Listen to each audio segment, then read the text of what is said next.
If you're moving to New Zealand, there's lots of things to consider. Especially if you're moving from somewhere like America, there's the taxes and your pensions, healthcare system, all those things are different.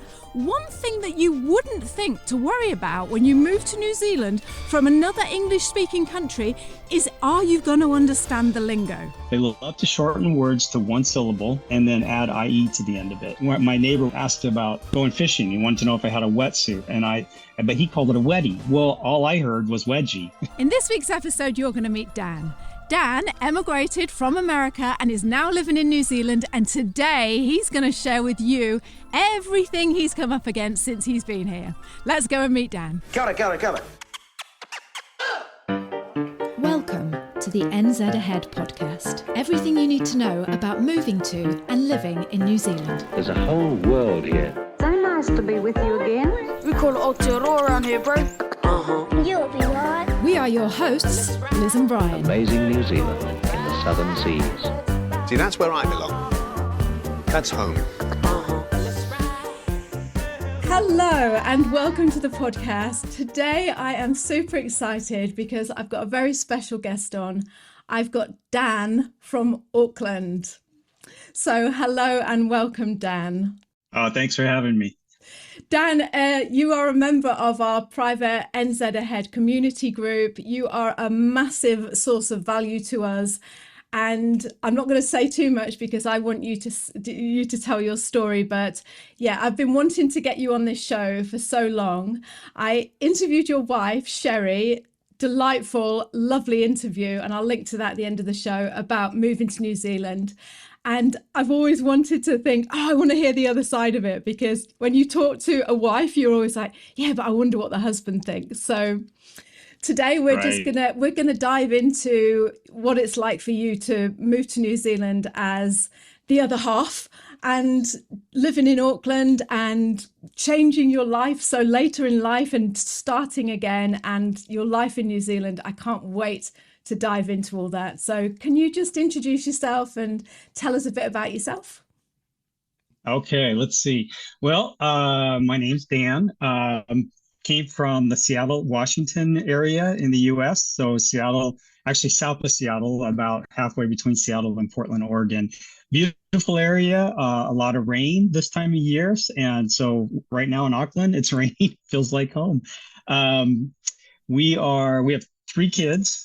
2 of them live in New Zealand already, the oldest daughter and her husband, and then 2 grandkids. And then my youngest daughter lives here as well.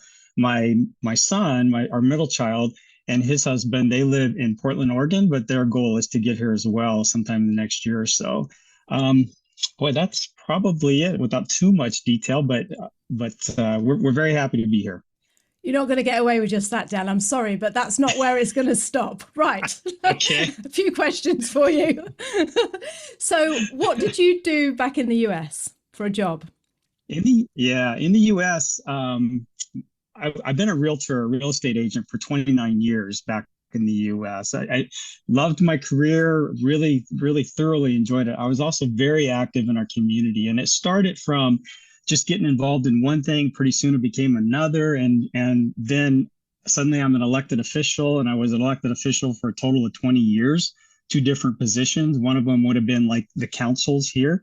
It was a city council member. And then the other one was more of an industrial part of business, of government in the US. And so our job was to bring bigger businesses into our community. And I really loved that too. So just very active in my community. I loved what I did as a real estate agent. I love working with people. So when COVID hit, that was tough. I could not handle that very well. Suddenly there was nothing for me to do as an outlet. So moving here, we were ready for a change when we moved here, for sure, even though we loved our jobs. So I remember when I interviewed Sherry, your wife, and she told me that you had like the dream. You were living the dream in America, and it sounds to me like you were. It was like you had this lovely house. I know your girls were over here, but you like you say, you were very prominent in the community. You were played a huge part in the community, and you both enjoyed your jobs. So first of all, actually, I've got 2 questions. One, how long have you been in New Zealand? We got here January 4th of last year, so just over a year, Just just over a a few year. days over a year. Congratulations Yeah, on that. So that you've thank done your you. first year in New Zealand. That's fabulous. And so, oh God, there's so much I want to unpack there. So first of all, what is it? What did you say you were? An elective, a community elective? Right. So government official, I was an elected position. So people vote on you for these positions. And so I had to run for office 6 times. That's Wow. always fun. But you do that so you can make a difference. So I'd see something that needed to be done better. And so I'd say the only way I can fix this is if I actually get involved. And so I would run for office. I won 6 out of 7 times. I lost one, but but I was able to get involved and help make a difference. So things like a skateboard park in our community, I was instrumental in putting that together. Revitalizing our downtown area, I was part of the group that put that together. We're bringing a whole development to that community that's going on now. I was a part of that. Just stuff that you say, if you want to make a difference, you got to get involved. And so I did, and I loved it. It was really fun being that person. I love people like you because there's so many people that say, oh, this needs to change. We need a new skate park. We need this, we need that. And they do, including myself, and you do nothing about it. And you think, well, I hope someone does something about that because that's what we need. And then you get people Right. like you who put themselves out there and make that difference and make that change. So I'm in awe of you. I really am. I just think to put yourself out there like that and just and make that positive change, it's fantastic. And that Thanks. is, it's giving me as well this picture of you. Because although we chat on the community, on the Slack group, I haven't really got to know you properly. So I'm loving this. So here you are in America. You've got you're very prominent position in the community. You must be very busy.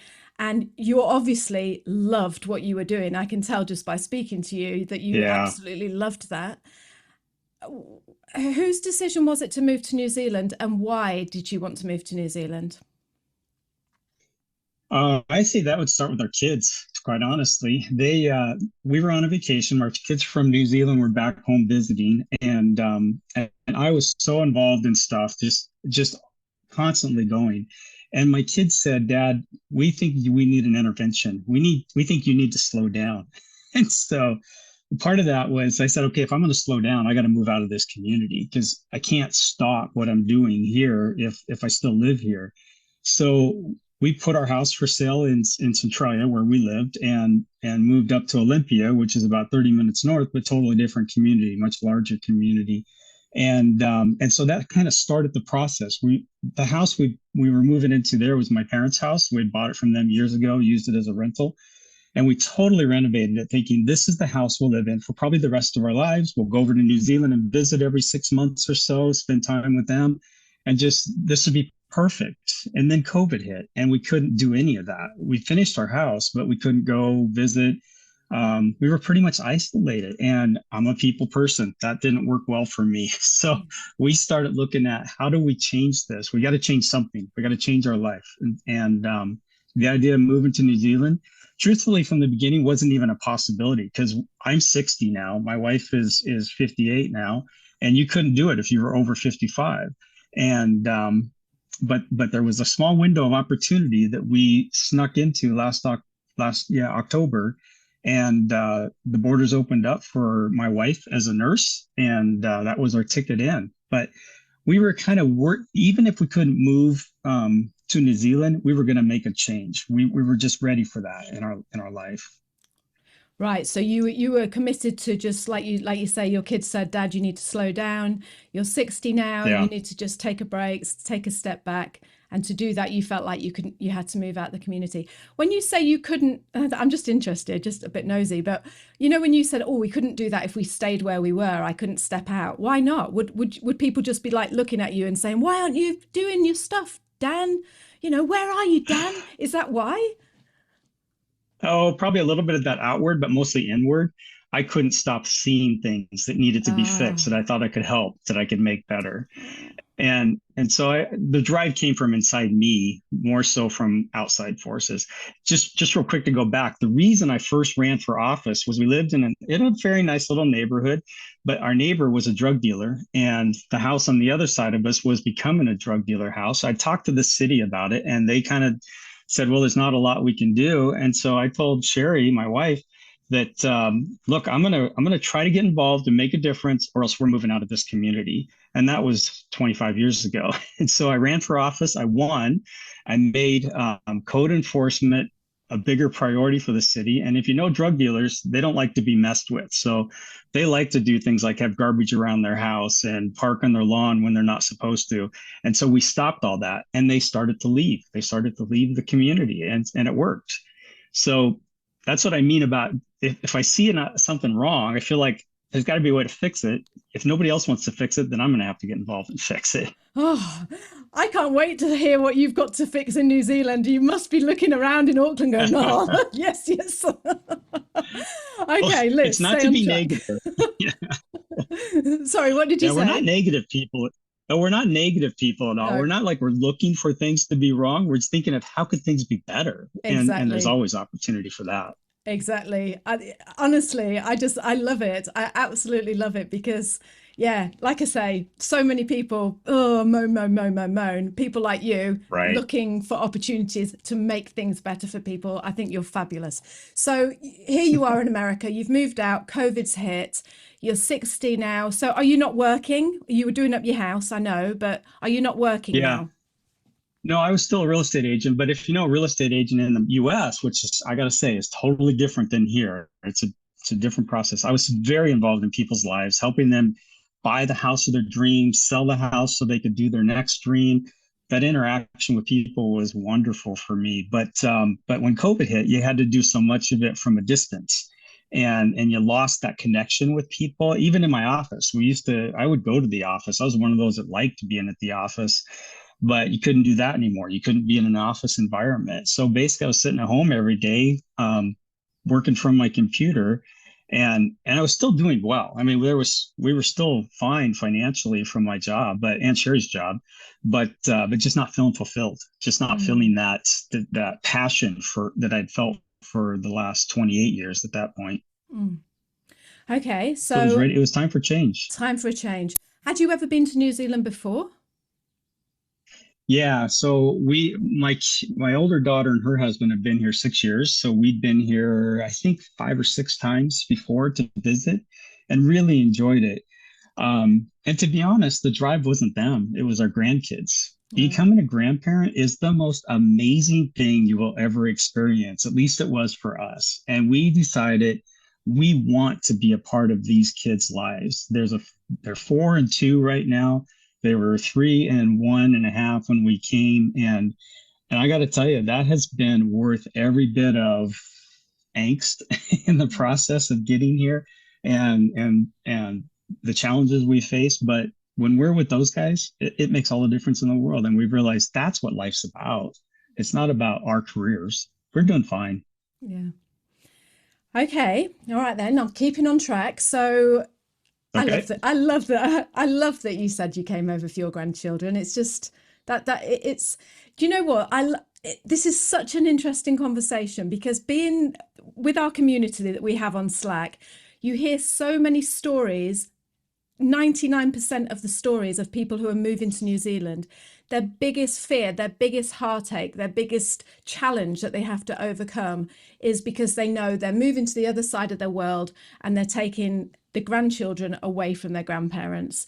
And your heart just, it aches, like, because there's nothing you can really, apart from saying, oh, you can visit and all the rest of it, it's still a massive pull. So to have you saying, oh, we just followed them, we came over, it's lovely. It's just, and I'm sure this is going to be a massive help to people who are sitting there thinking, will my grandchildren ever, see their grandparents again? Because you're making it sound really easy as on a mindset thing. It's just like, yeah, we wanted to be with them, so we went over and spent time with them. I know not everyone can emigrate to New Zealand. I know that every grandparent can't, but just that the fact that you've shown that from the other side, grandchildren are just as important to you, and you're willing to make that, that effort to be and see them. You forget that as a parent. I think you forget that. You think it's all about you and all about your children and what they're going to miss out on. And it's lovely to hear the other side of it, from the grandparent side of it. So thank you for sharing that. That's great. Well, yeah, and I can say that when we were back in the US, we did a lot of Zoom phone calls. We did a lot of WhatsApp phone calls, all that kind of stuff. And we would spend, I mean, typically 4 or 5 times a week, we would talk to the kids for an hour or so each time, and really felt like we were connecting. But boy, that touching, feeling relationship is so important. And I can say that our grandkids with their other grandparents, they still do that stuff, because those grandparents still live in the US and they have a great relationship with them too, but it's different. And we wanted that. We wanted more than that. And we never felt like we should try to push our kids to move back to the US. We knew that they were here for a reason and it was important to them. And so we were the ones that could make the sacrifice, but even that's the wrong word, because it's not been a sacrifice. It's been a joy the whole time. It would have been a sacrifice to stay in the US. Yes. Yeah. So Dan, I know that you said Sherry was able to come over because there was that little gap in the market. I remember Sherry telling us about that, there was that little gap in the visa requirements, and they were like, oh, don't care about your age, just come over, and you acted on that quickly. Was there any time, because like I say, you're a busy guy, you're very active in the community. Was there any time that you thought, well, what am I going to do in New Zealand? When I get to New Zealand, what am I going to do? I'm sure Sherry was busy planning her job and, all the starting at the new hospital and things. How did you feel about that? Was there a time that you thought, oh? Yeah. I can honestly say not really. I think that I was ready for a change. I didn't know what that was going to be at any time, but we weren't fearful at all. That the fear is the process, but we weren't fear about getting here and moving here at all. The process, as you well know, through your Slack group or the Slack group, is full of unknowns. And you don't know until maybe sometimes a day or two before you have to make the next move. And so that's challenging, but we always knew this is what we wanted to do and get here. So for me what am I going to do when I got here? We just figured we'd figure that out once we got here. And when you arrived, and Sherry went off to work? This is what I'm picturing in my mind. So there you are, you're right. And I know you've got your family, but your daughters must work. Do they work? So they're not like around the whole time, are they? And you're living in Auckland, is that right? You're in Auckland. Correct. Yeah. Or Rewa specifically, or Red Beach area. Yeah. So north of Auckland, about 30 minutes. Okay. So you're in Auckland and Sherry goes off to work. And that first day that your grandchildren weren't there and your daughters weren't there and Sherry's at work and your dog hasn't arrived yet, because I remember you were waiting for your dog to arrive. What did you think, Dan? What did you think? What did you think? I was ready for life to slow down a little bit as well. I mean, so for me, it was hard how do you slow down? That's hard to even think of, how to imagine that, but I didn't have any choice either. So I went for a lot of walks. We lived close to Stanmore Bay Beach at the time, and I'd walk down to the beach and along the beach. Unfortunately, I watched more TV in probably 3 months than I've watched in my whole life, but I think that was just part of the process too. And then I also wanted to be the one that explored a little bit and got to know the community a little better and figured things out, because Sherry didn't have time and she's fine with just me showing her, hey, here's where I found is the best place for doing this, or here's where we need to go to do this. And I became the person who did all the shopping, which I hadn't done much before. I mean, I know how to shop, but not, or cooking. I did more of that than I've ever done in my life.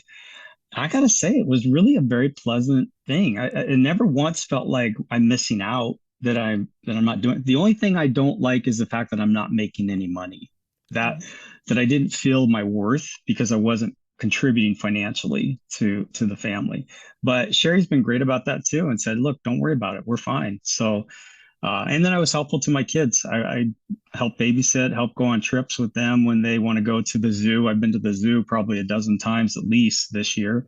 And those are experiences that, man, most people don't get. So I'm really thankful that I've had that.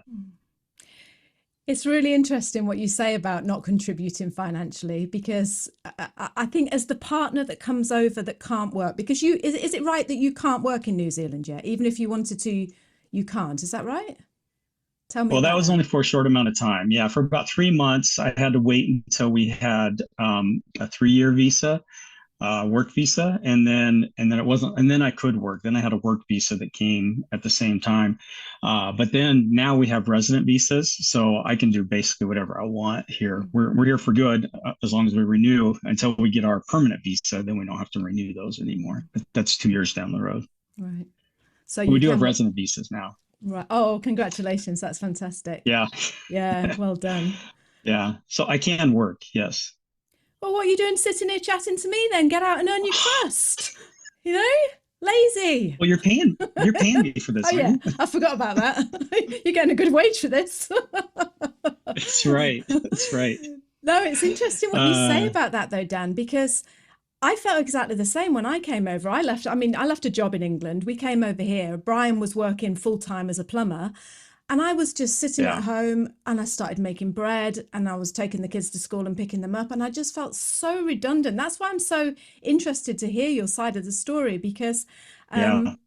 I felt like, I couldn't work for those first 3 months either. I think it was 6 months or something.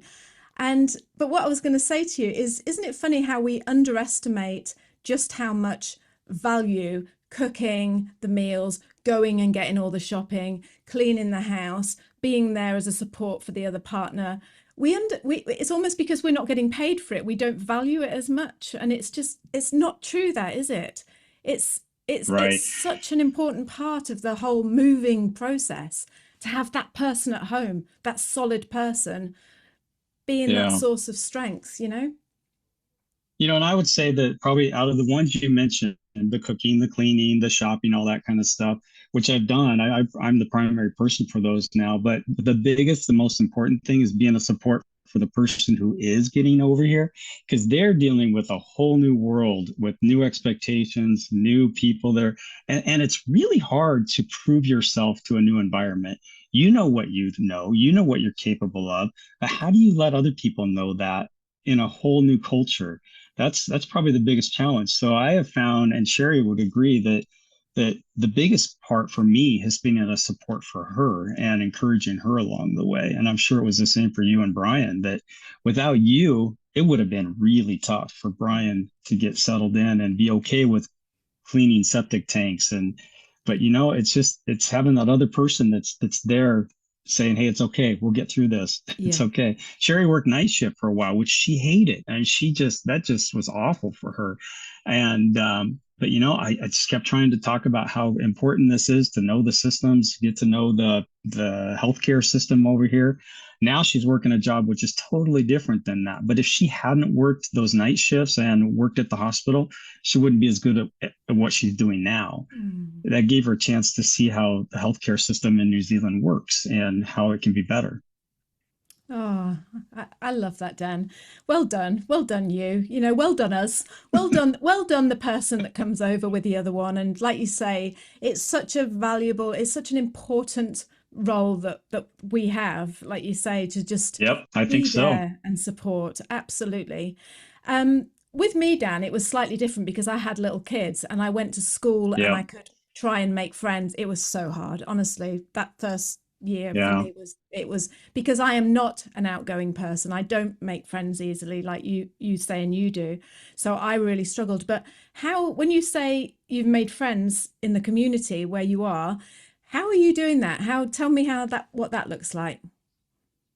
So truthfully, I would say we really don't have very many friends. I mean, but we also feel okay with that. We've made friends with the Slack group. Definitely, some of them have become good friends and some I would call and rely on for good advice. I've done that with some of them. So that group has been wonderful for us.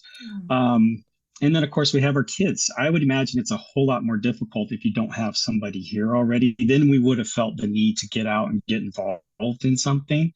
We've always been a part of a church someplace. We're not doing that yet here. We're enjoying just kind of being ourselves for a little while, taking a break and spending time with our kids and our family.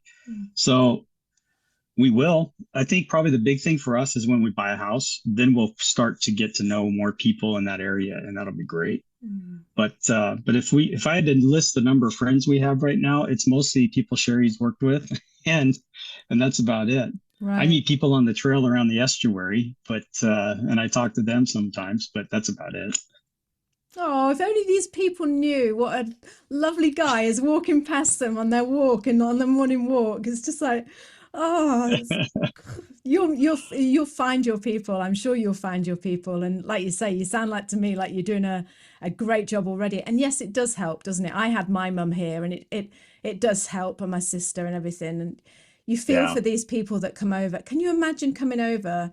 I've got so much respect and just like admiration for these people that do it on their own. They make that move over on their own, and some are single parents, and you just think, oh, that would be so tough, you know?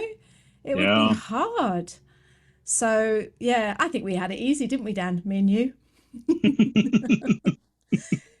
I don't know if I'd call it easy, but easier. No. Well, talking about having it easy, what would you say was your biggest struggle that when you moved to New Zealand? It all sounds very lovely, but there must have been something that you struggled with. Is there anything you can share?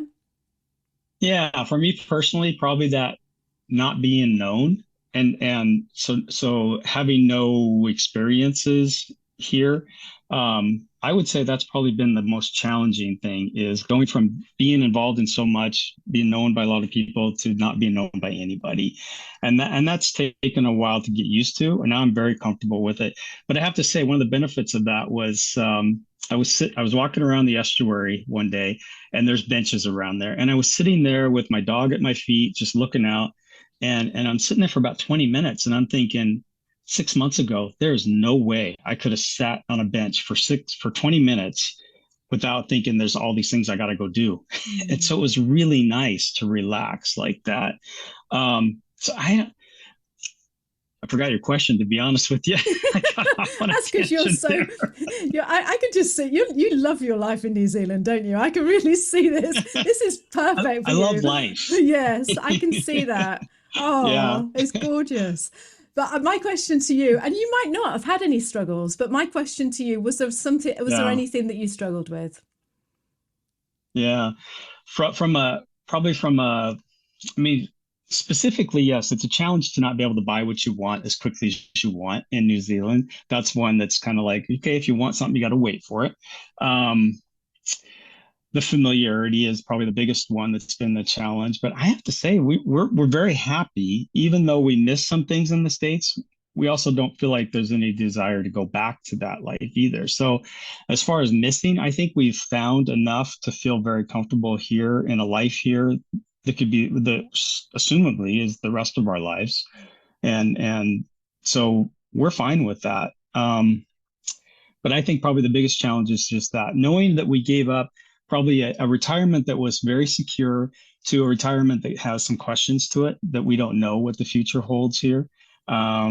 Giving up that familiarity, knowing everything, where to go. Like, I had a flat tire. I didn't even know where to go for a flat tire. Who's a good shop to go to for a flat tire? You know, it's just that kind of stuff that you miss on a daily basis. And then you go to the grocery store, and they could be out of anything that day. Right now it's eggs, but for a while it was toilet paper or paper towels. And another while it was mints. You couldn't find mints anywhere. It's like, no matter when you go shopping, there's going to be something on your list that's not going to be there that time. That never happens in the US. They always have everything. Or if you want limes, you have to wait till they're in season around here. You can't just go and get them. We can't afford to buy limes, Dan. Not with the money we're paying you. I mean, no, that's far too expensive for us. No, on a serious note, limes, they're so I don't know what they're like in Auckland, but in New Plymouth, they're extortionate, like, you know, $2.50 or $3 for a tiny little lime. It's like, why? This is New Zealand. You know, you grow them. Why? No, don't get me started on that, Dan. But it sounds to me There's always something. There is Yeah. something, yeah. Yeah. But do you know what I'm hearing from you? It sounds to me like, yes, you say your biggest struggle is not being known, and I can completely understand that, just coming over. It's weird when you move to New Zealand, because it's like someone gets a cloth and just goes like that on the whiteboard of your life, on your Yep. experience, isn't it? And all of a sudden, like Right. you say, you're not, although you are that person, you're not, you haven't got those experiences, those memories, that not memories, but you know what I mean? It's just that this is who I am and I carry on being that Yeah. person. It's almost like you have to start Yep. again completely, which I think in and I think this is a positive rather than a negative. I know it's uncomfortable to go through, but it sounds to me like you wanted that change, and people who move to New Zealand want that change, and it's the perfect opportunity to do that, because it's like, Yeah. this is the new, this is the new part of my life that I'm going to embrace. And yeah, it's coming over as a much more positive than a negative, I've got to be honest. Yeah, I think you're right on that. I mean, it's certainly not something that we would say we fret about, and it's not ego that I want to be known. That's not what I'm trying to No. say. It's just that you didn't have to prove yourself to anybody, and here nobody knows anything about me, which like you said, I think is very true. You're ready for that. It's okay. So yeah, no regrets. I just keep coming back to that. No regrets. It's different. Ryan Bevins keeps saying that New Zealand is the same but different, and it's that Yes. different part that you kind of have to figure out, and it takes time. We've been 1 year. I feel very comfortable in 1 year, but in 5 years, I know I'm going to be even more comfortable with this life here compared to what we had there. We never look back going, I wish we hadn't left. I wish we still had this. We don't do that. Right.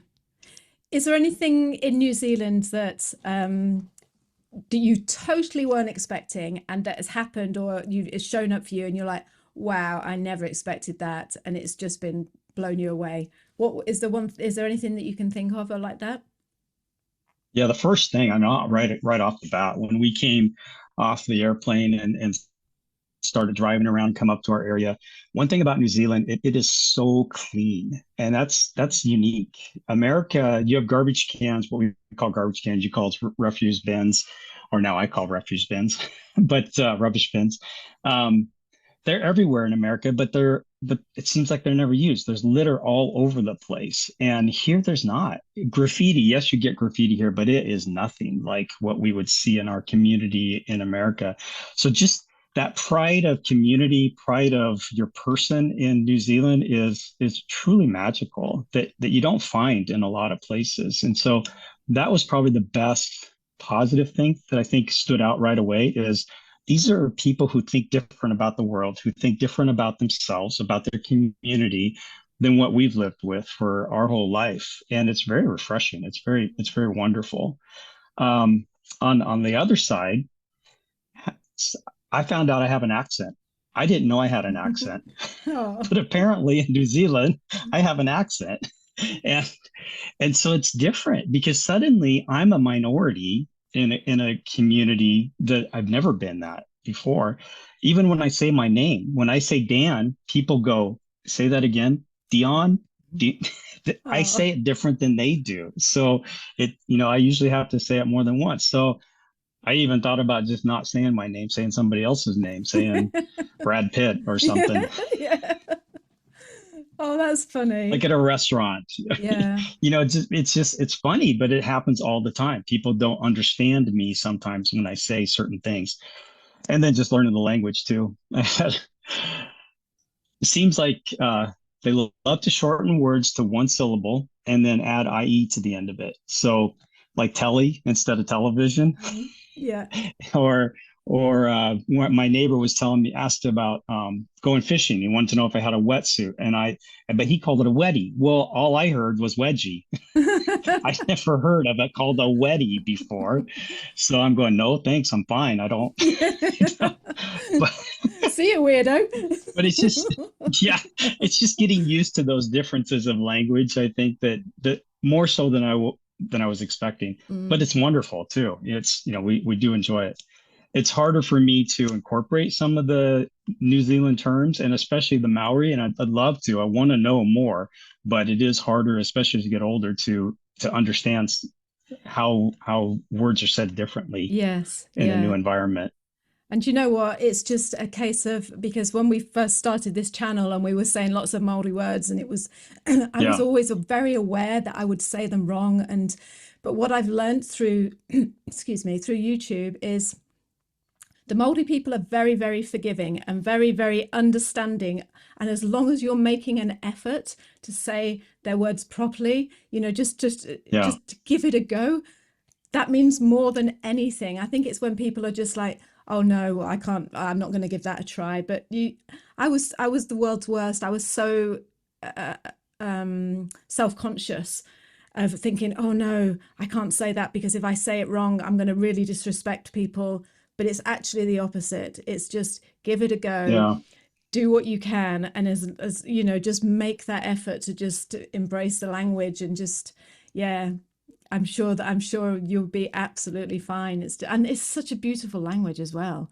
I mean, you can, yeah, it it's is. just, it's gorgeous, just the words.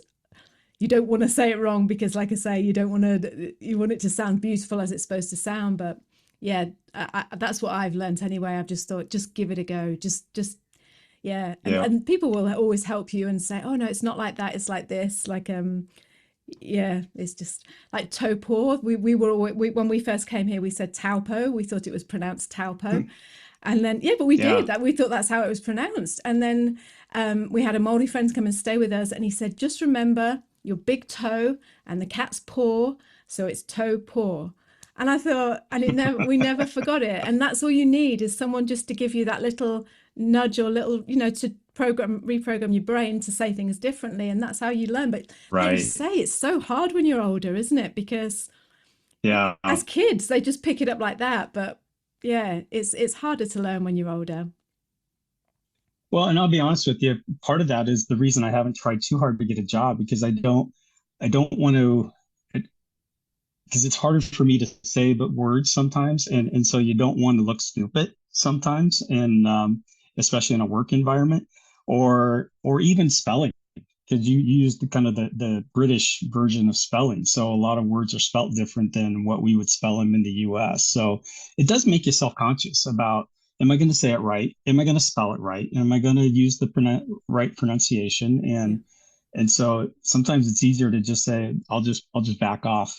I'll just stay away for a while. Don't, Dan. Don't think like that. Honestly, just say exactly what you've just told me, because Kiwis, New Zealanders, Māori, that's all they want is just the real. Just give it a go. Just give it a go and just say, I hope I'm not Yeah. saying this wrong, or excuse me if I say this wrong. I'm still learning, but yeah, that's what I love about New Zealand and I know exactly where you're coming from, because our biggest thing was when we lived near France. We're in England, you go over to France and you try and talk French, and if you didn't get it right, you were ridiculed. And I know Yeah. people will argue against me with this, but I'm telling you, I worked in France, and I know what it was like when you're trying to talk and they go, quoi? As if like, what is it you're saying? And then you'd shrink Yeah. back and think, oh no, I'm not going to say that again. And I brought that insecurity with me to New Zealand. So but if I can give you any advice, that's what it would be, is just be open and honest and upfront and give it a go, and you will be embraced enormously. No Kiwi will ever say to you, oh, you're not saying that right, you're stupid. They won't. I'm telling you, they won't. Yeah. So you just give it a go. Well, I'm not too shy either, if you can tell. Yeah. So, Oh, Brian's off for I've his got to go for an appointment. appointment, so go steady, Dan. okay. We've got to catch up. Yeah, I'll cut take this little care. bit out. No, you won't cut it out. Okay. He's going for his haircut. See you, Brian. Oh, I could just talk to you for absolutely hours, Dan. But I know that I've been going on a little bit. But look, how is Auckland? How are you liking Auckland? Auckland is very nice. I mean, it's a big city, but quite honestly, it's a small big city. It's only 1.4 million people, which sounds like a lot, but it's certainly not as big as most big cities that we've been around. So it's still very, very comfortable. You can get anywhere. There's traffic, definitely, but there is in every big city. But what we like is we're close to everything that we could use, and we're also, since we live in the outskirts, we're close to seeing the rest of New Zealand that people say is not Auckland. And so we've done quite a few trips up north from here and really enjoy that as well. But on a daily basis, it's just nice to be um, where we are. It works out perfectly for us. So no complaints there. But I would like to see South Island a little more. We were in Christchurch for MIQ and we had to stay on that, and I'd love to explore that area. But truly the priority for us is to be close enough to our grandkids. So right now we're 30 minutes away from them, and that's about as far as we'd want to live. Yeah, yeah. Oh, you told me earlier on that you'd had your first sleepover with your granddaughter. Was it your granddaughter or your grandson had the first sleepover? Yep. Granddaughter. Yeah. Oh, lovely, lovely. That was really fun. Yeah, and I bet you just thought. I can imagine you just going up and tucking her into bed and just thinking, "Oh, this is what we did it for. This is what we made all those sacrifices for." And just, it's a big move. It's a big move that you've made, and I know you're saying that you were stepping back from the community anyway, but it's a big thing that you've done, Dan. That you've both done, but it's huge. And New Zealand has got. I hope New Zealand realise how lucky they are to have you here, to have you both here. Honestly, this is what I love about this community, is just the people that we have in our community. You bring so much. You're gorgeous. You're gorgeous, and you bring so much value to New Zealand. It's you can get people on comments sometimes, people that don't know what they're talking about, and they'll be like, "Oh yeah, we don't need more people in New Zealand." And you think, I wish you knew the people that I know. I wish, and this is why it's great doing interviews like this, because I bet people are watching this and thinking, yes, we are. I'm so glad that you came to live in this country. And I can't wait to see. You must be. Is there anything that you're thinking, oh, just get on in there and be I could be the mayor of Auckland and change all this. I could do this. Have you got any desire whatsoever to get back into the public light and do that sort of thing? Yeah, I don't know. Every time I've been involved in something, it's because something happened and then it struck a nerve in me that was like, I need to help. I know I could help make a difference. And so it's like suddenly you had passion for something. I haven't found that yet in New Zealand, but that doesn't mean it's not going to come. I think there will be something that I say, this is something I want to get involved in and be a part of. And I think truly for us, it's until we own a home, we still feel like visitors. We still feel like this is temporary. And so our goal in the next few months is to find a home, buy it. So we're definitely watching the real estate market. We're definitely trying to watch how prices are going down and when's the best time to make the move. But we can now. So as soon as we find the right house and the right terms, we will. That'll give us that sense of home, sense of belonging, and I think for me that'll make all the difference in the world in what else we do here. So have you been in the same rental that you started out in? Have you been in the same rental throughout? No, that one was furnished and it was small. It was just a 1 bedroom and it was perfect for about 3 months. But our stuff, because we shipped over a lot of things, our stuff took almost 7 months to get here. At about 5 months, we moved to a place that could take everything that we brought, which wasn't a lot, but we needed an empty space for that. And so where we are right now, we're here until May. So our goal is, of course, to not have to renew a lease, is to actually move into a house sometime before that happens. But so this one's nice. I mean, it's clean. I know some people have had some terrible experiences, but for us, this has been very nice. We pay $680 a week for it, which may seem outrageous, but that's the market where we are. And you could certainly do a lot worse than we are for $680 a week. Yeah, I was going to say $680 doesn't seem, I mean, when you know what, I don't know if you've heard my latest news, but there's a yurt going down the road and they're charging 600,000 for a yurt, Dan. I'm like, what? That's crazy. Yeah, it is crazy. It's crazy. No, actually sounds quite good for around Auckland area. So that's a positive. Well, you think about it.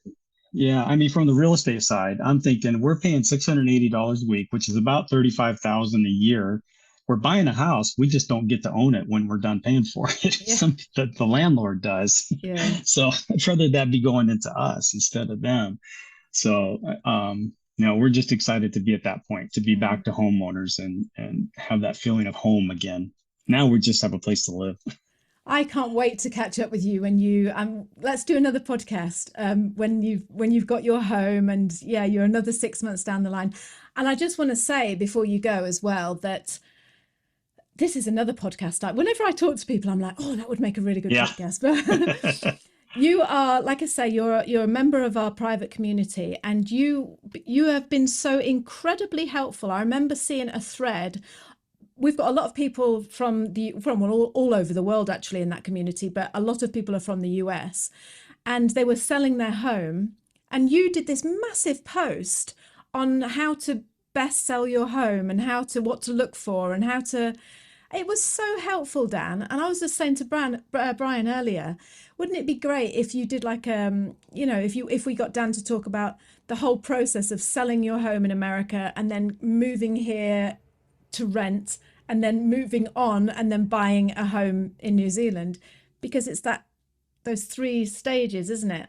Yeah. I wanted to Yep. say to you publicly, thank you for what you give to that group, because yeah, I remember reading it and I was thinking, where else could you have that inside information from a US realtor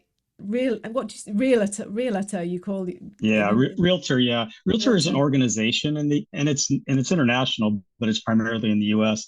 But it means you agree to a set of standards and a set of ethics that kind of set you above everybody else who's not a realtor. And that's not to say the rest are crooked or bad, but as a realtor, it means you've said, I agree to work by these ethic rules, and the biggest one for me has always been to be a teacher to my clients, to help them. I don't make decisions for them, but they need to know what I know so they know how to make good decisions. So everything from home inspections to which lender to use. Is this a good interest rate that they're charging me? Are these good fees? All those things that go into the process of buying or selling that they have no experience at, where I've done it probably 1,500 times. So, use my experience. I'll teach you what you need to know to make good experiences. And if I can do that in the Slack group, I love that stuff. I love trying to help people. And they do the same for me, quite honestly. I mean, some of those people have been a tremendous help to us as we've tried to maneuver our way through this process. Some of the responses to our questions have equally been as impressive. So yeah, we're just one big happy family there, aren't we? And we're helping Yeah. each other out. Yeah, that's what I love about it, Dan. That's what I love about it. It's just like a big family that just looks out for each other and Yep. just helps in any way. And when I saw you guys meeting up in Auckland, and sending us the pictures and posting the pictures on our group, it was just so heartwarming, because that's what it's all about. It's about not feeling alone and that sense of community, isn't it? And just having each other's back. And yeah. So thank you for that. And say it publicly. We're there to help anybody else that needs help too. If they have questions, they're more than welcome to get a hold of us, reach through the Slack group and reach out. We've done that with a few people, and Ryan's been a tremendous help to me with questions I've had. Yeah. So certainly kudos to some of the other members as well that have helped us. We will do the same. Yes. You guys did a great job in setting this all up. So it's different than the other groups that I've seen on the internet, and it's wonderful.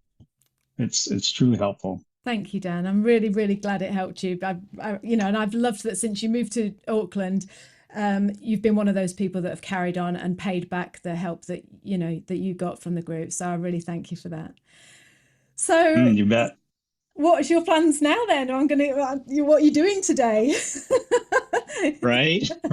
You retired, So yeah. So just to back up a little bit. So when we first moved here, I still had work going on in the US. So for that full year, I still did some stuff that was happening in the US, But in December, that ended. I let my real estate license expire. So now I am basically a retired real estate agent. And that's a weird position to be in. I'm not used to that term yet. So I know I'll find something else. I just haven't found it yet. And I was telling Sherry the other day, I've always done something that I've had passion for, and I haven't found that yet. So, but I'm still looking as well. Yeah. But even if I don't, even if I stay retired, there's still so much to do. People always say they never knew how they had time to work when they actually retire. And I can see how that happens. Your life slows down enough that you fill it with other stuff. Yeah. And we're totally happy with our current position, but there's things that we see we can do better too down the road. So we're working towards those goals. That's just fantastic. And before I let you go, I just want to say, this is my famous line. Before I let you go, I just want to say one more thing. But when what you said there really struck a chord. Is good on you for trusting that you haven't found it yet and not jumping into something just for the sake of jumping into it. Because I think this is, and it's a shame Brian's not here to talk about this, but when we'd only been here 2 years. And Brian, you know, we were so busy. Brian was doing his plumbing. He was cleaning the septic tanks out and all the rest of it. You know that story. He had to do a lot of rubbish stuff to get his visa. And then we jumped into building this house. And then after that, Brian wasn't working.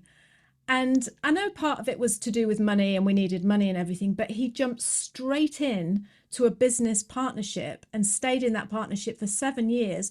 And it wasn't his passion. It wasn't what he wanted to do. He just did it out of, you know, like that, what's the word? Panic. Like, oh shit, like, you know, I'm not working. I'm not bringing in money. Watch, like, oh, I'll do that.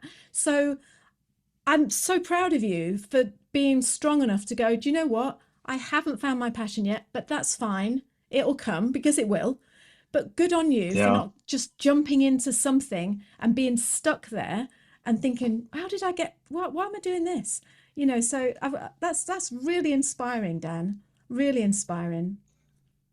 Yeah. Well, it's true too. I mean, I've looked at jobs that I thought, well, I guess I could do that. But when it came down to it, I don't think I could have. I think I would have been unhappy and I wouldn't have done anybody any benefit by being there. I mean, I've got very strict rules. I don't want to work Saturdays, Sundays. I don't want to work evenings. I've done all that stuff. Yeah.